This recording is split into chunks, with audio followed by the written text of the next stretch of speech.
လူဆောင်ဆိုတဲ့ကျောင်းသားတွေကကျောင်းမှာစာတော်တဲ့သူတယောက်ဖြစ်ပြီးစာတော်တဲ့ကျောင်းသားတွေကိုအမြဲတမ်းအနိုင်ကျင့်နေတဲ့ဘဲစောချမ်းဆိုတဲ့ကျောင်းသားကလူဆောင်လို့လို့စာတော်တဲ့သူတွေကိုအမြဲတမ်းလို့အနိုင်ကျင့်ထိုးနှက်နေသူပဲဖြစ်တယ်။ဒီနေ့မှာတော့ဘဲစောအနိုင်ကျင့်တာကိုလူဆောင်ကအမြဲတမ်းအနိုင်ကျင့်ခံရတာကြောင့်တီးမခံနိုင်တော့ပြန်ခုခံရင်းနဲ့ဘဲစောရဲ့မျက်လုံးတစ်ဖက်ကိုထိုးမိလို့တွားပြီးလူဆောင်ကလူတက်ရန်ကြံစည်မှုနဲ့ထောင်တုံးနေကြလို့တွားခဲ့ပါတယ်။ဒီယွန်းဆိုတဲ့သူကနမဲကြီးလက်ဝဲသမားတယောက်ဖြစ်ပြီးလူတက်မှုနဲ့ထောင်ကျနေတာပဲဖြစ်တယ်။ဝိုးဆောင်ကထောင်ထဲရောက်တဲ့ခါမှာတော့စီနီယာထောင်သားတွေကခုမှရောက်လာတဲ့သူတွေကိုဆောင်ရန်ရှောင်းရန်တွေကိုတခုချင်းပြောပြလို့နေပြီးဒီထောင်ကိုအုပ်ချုပ်တဲ့လူမိုက်ကတေးတေးကွေကွေဟမ်ဆုံရော့ဖြစ်ကြောင်းနဲ့တူနဲ့ထိတ်တိုက်ရင်မဆိုင်မိအောင်တခါတည်းပြောပြပြီးလူပုံစံမှတခါတည်းပြောပြခဲ့ပါတယ်။အတေးလေးကဘောလုံးကန်နေရင်တစ်ဖက်အဖွဲ့ကစားသမားတွေကစက်မကစားနိုင်တော့တာကြောင့်ဘေးမှာကြောင်ရက်နေတဲ့ဝူဆောင်နဲ့အဝါကောင်ကိုကွင်းနဲ့ခေါ်ခဲ့ပြီးဒိုနေတဲ့နေရာမှာကစားခိုင်းခဲ့ပါတယ်။ဝူဆောင်ကဘောလုံးလူနေရင်ဘောလုံးတော့ဘောလုံးပဲတခြားဘောလုံးကိုကန်မိလို့တွားပြီးဝူဆောင်ကပြဿနာအကြီးကြီးရှာမိလို့တွားပါတယ်။ဘဲကြီးရဲ့တပည့်တွေကဝူဆောင်ကိုပညာပေးဖို့တော့ခေါ်လို့တွားပြီးဝူဆောင်ကအထိုးကျိတ်မခံရအောင်လှုပ်ဝေးတယ်မှာဒီယွန်းကိုမြင်တော့ဘဲကြီးရဲ့တပည့်တွေရဲ့လက်ထဲကနေယုံထွက်ပြီးဒီယွန်းစီပေးသွားပြီးအကူအညီတောင်းခဲ့ပါတယ်။ဝူဆောင်နောက်ကိုဘဲကြီးရဲ့တပည့်တွေကတမဖို့အတွက်နောက်ကနေလိုက်ခဲ့ပြီးဒီယွန်းကိုမဆိုင်ရင်ဘေးထွက်နေ9 မီတာစုကိုတောင်ပြန်တက်တဲ့လူတက်တမကိုလန်းကိုတွားဖို့ပြောတော့ဒီယွန်းကစိတ်တိုးလို့တွားပြီးတစ်ချက်ပဲထိုးလိုက်တာမောက်လို့တွားခဲ့ပါတယ်။ခံလိုက်ရတဲ့ဘဲကြီးကဝူဆောင်ကိုအဆမကြီးဖြစ်လို့နေခဲ့ပါတယ်။ဒီနေ့မှာတော့ဝူဆောင်စီကိုအဲ့တွေ့လာခဲ့ပြီးတွားချိန်မှာတော့ကျောင်းလုံးကဝူဆောင်ကိုအမြဲတမ်းအနိုင်ကျင့်နေတယ်။ဘဲစောဖြစ်လို့နေပြီးဝူဆောင်ကတူလုတ်ခဲ့တဲ့အမားအတွက်တောင်းပန်တော့မင်းလို့တာကြည့်အောင်ငါမျက်စိကအရင်တန်းပြန်ကောင်းသွားမယ်လို့မင်းထင်လို့လားဟမ်ငါတောင်းပန်ပါတယ်တမင်တကာလုတ်ခဲ့တာမဟုတ်ပါဘူး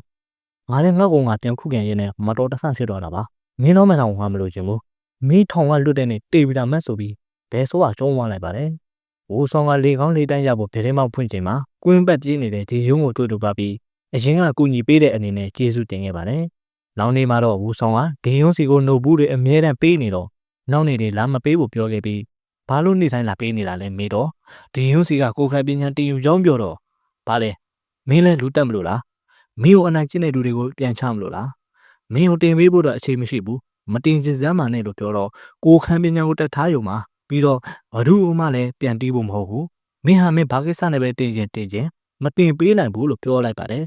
်ဝူဆောင်ကနိုင်ကြီးမတက်နောက်ကနေနဘူဇနဇာလိုက်လုံနေတော့ဒီယုံနဲ့တင်ပေးဖို့အတွက်သဘောတူခဲ့ပြီးလွယ်လွယ်နဲ့တော့တင်မပေးဘူးငါကွင်းကိုမိနစ်30ပြေးမယ်မင်းကမိနစ်40အတွင်းမှာငါပြေးတဲ့အပတ်အရေးတိုင်းပြေးနိုင်ရင်တင်ပေးမယ်လို့ပြောခဲ့ပြီးဒီအဆင့်ကိုတော့မလုံနိုင်ရင်နောက်တစ်ဆင့်ကိုမမျှော်ဖို့အတွက်ပြောလိုက်ပါတယ်နောက်တနေ့မှာတော့ဝူဆောင်ကဒီယွန်းနဲ့အတူကွင်းပတ်ပြေးခဲ့ပြီးဝူဆောင်ကခုမှစာပြေးတာဖြစ်တာကြောင့်ဒီယွန်းတော့မပြေးနိုင်ပေမဲ့အကြောင်းလုံးကသူ့ကိုအနိုင်ကျင့်တဲ့ဒူရီရဲ့မျက်နှာကိုမြင်အောင်ပြီးအားတင်းပြေးခဲ့ပါတယ်ဒီယွန်းကဝူဆောင်တယောက်မပြေးနိုင်တော့မှတိတော့နားခိုင်းခဲ့ပြီးဝူဆောင်ကပြောရင်ပြောတဲ့အတိုင်းလှုပ်တက်တဲ့အကျင့်ရှိတာကြောင့်အချိန်မစစ်မချင်းပြေးရင်ရုတ်တရက်ဝူဆောင်ကအမောဆိုပြီးမူးလဲသွားခဲ့ပါတယ်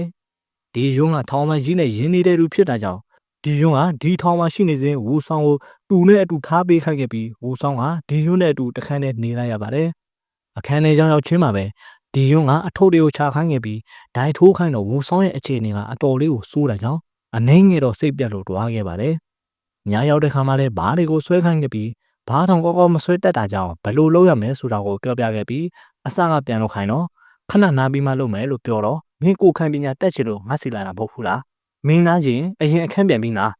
လုံချင်ရုပ်ခေါ်လိုက်မယ်လို့ပြောတော့ဝူဆောင်ကဘာတစ်ခုမှအထုံးမတက်တော့ပဲပြန်လုပ်ခဲ့ပါတယ်ဝူဆောင်ကိုနေ့စဉ်နေ့တိုင်းတင်ပေးလို့နေပြီးတင်ပေးချိန်မှာလည်းနားလိုက်ရင်အစကပြန်ပြီးလှုပ်ရတဲ့ကြောင့်ဝူဆောင်တယောက်နောက်ဆုံးမှတော့တောက်တင်းနဲ့ခန္ဓာကိုယ်ကိုရလို့တွားပြီးကိုခံပညာတက်တွန်းချိန်မှာလည်းဆရာဖြစ်သူဒင်းရွနဲ့အတူနေ့စဉ်မပြတ်လေ့ကျင့်လို့နေခဲ့ပါတယ်တနေ့မှာတော့သူ့ရဲ့တငယ်ချင်းတွေကိုငမိုက်သားတွေဟာအနိုင်ကျင့်တာမြင်တော့ဂျောင်းဝင်ပြီးတမလိုက်ပါတယ်အခုဒီအစာမကြေဖြစ်နေတဲ့ဘဲကြီးကဝူဆောင်ကိုသူ့စီခေါ်လာဖို့သူ့ရဲ့တပည့်တွေကိုပြောခဲ့ပြီးသူ့ရဲ့တပည့်တွေကဝင်းပတ်ပြေးနေတဲ့ဝူဆောင်စီကိုရောက်လို့လာပြီးပြောကြရှိလို့လိုက်ခဲ့ဖို့ပြောတော့ဝူဆောင်ကခဏလိုက်သွားဖို့ဒီယွန်းစီကခွင့်တောင်းခဲ့ပြီးလိုက်လို့တွားခဲ့ပါတယ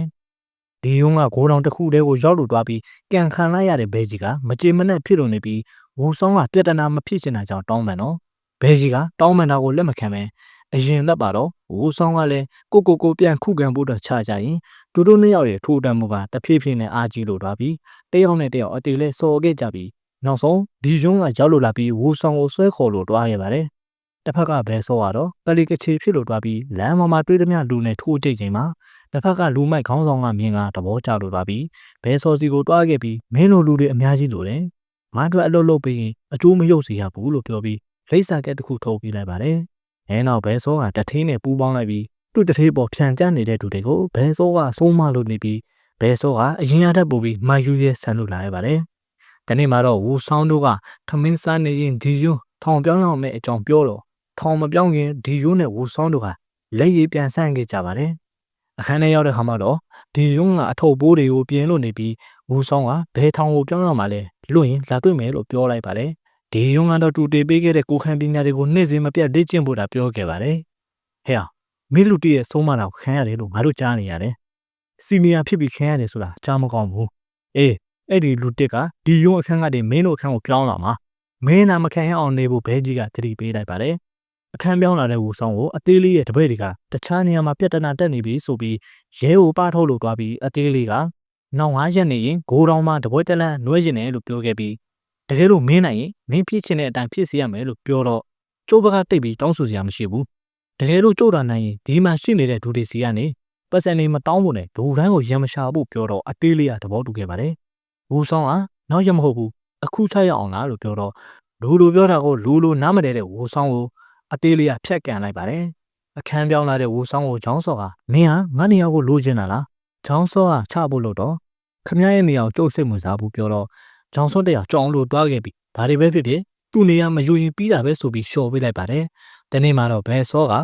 ဝူဆောင်စီကိုထပ်လာခဲ့ပြီးမင်းလည်းထွက်ရနေပြီနော်မိထွက်လာတဲ့နေ့အပြင်မှာမင်းကိုတက်ပစ်မယ်လို့ချင်းချောက်ခဲ့ပါတယ်ဝူဆောင်မလာခင်ချောင်းစောကအသေးလေးကိုရန်နေမဖြစ်ပဲအေးအေးဆေးဆေးနေရအောင်ရန်ဖြစ်တော့ဘာအကျိုးရှိမှာလဲလို့ပြောတော့အမြဲတမ်းတက်ဖို့ချင်နေတဲ့အသေးလေးကချောင်းစောပြောတာကိုလက်မခံခဲ့ပါဘူး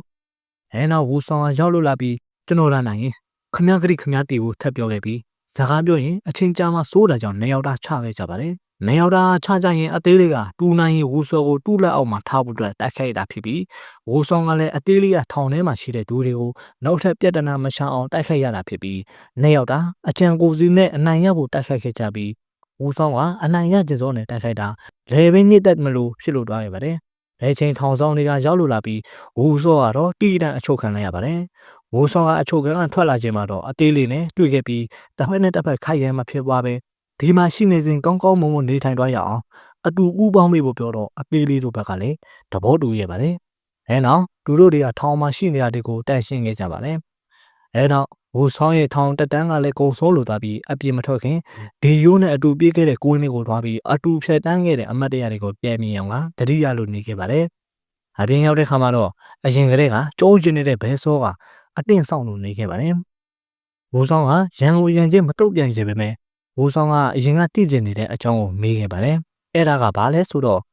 ဘာလို့အမြဲတမ်းအနိုင်ကျင့်ထိုးတက်နေရတာလဲဆိုပြီးမေးတော့ဘဲစောကမင်းတို့လိုစားတော်တဲ့ကောင်တွေကဆီယမချီကျူးတာကိုခံရပြီးငါတို့လိုဗရင်ချီပန်းကောင်တွေကဆီယမတွေရဲ့ပြောဆိုတာတွေကိုမခံချင်လို့မင်းတို့လိုစားတော်တဲ့ကောင်တွေကိုအခုလိုအနိုင်ကျင့်တာလို့ပြောခဲ့ပြီးနေရောက်တာအပေလဲစော်ခဲ့ကြပြီးနေရောက်လုံးကလည်းတွေးတန်တရေရဲတွေဖြစ်လို့နေပြီးဝူဆောင်ကဆက်ချရင်လည်းနှကောင်လုံးတေးမအောင်တိနေတာကြောင့်